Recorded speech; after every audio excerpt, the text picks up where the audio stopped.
Vianočné sviatky klopú na dvere a to je čas, kedy vám naši pedagógovia a študenti súkromného konzervatória a základnej umeleckej školy pripravili čarovný koncert v hoteli Kaskády.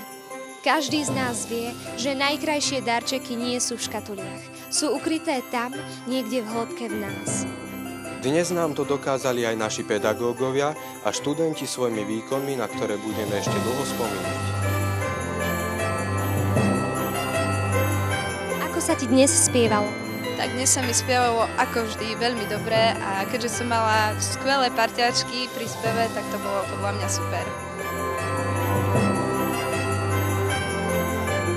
Čo by si prijala do budúceho roka? Tak asi, aby som sa zlepšila v mojom odbore a aby som bola stále zdravá, ja bola zdravá moja rodina a neviem.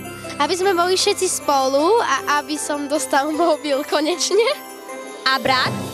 A ja si želám to isté, len s tým mobilom to je trošku také ťažšie, ale viete čo, ja chcem hlavne, aby sme boli všetci spolu.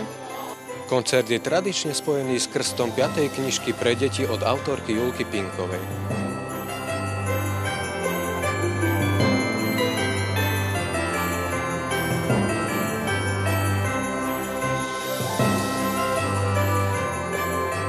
Čo si prajete do roku 2018?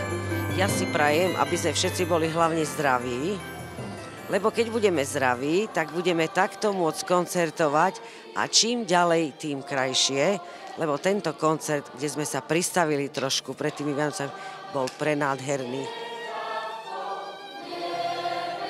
V novom roku pre vás pripravujeme mnoho skvelých a nezabudnuteľných podujatí.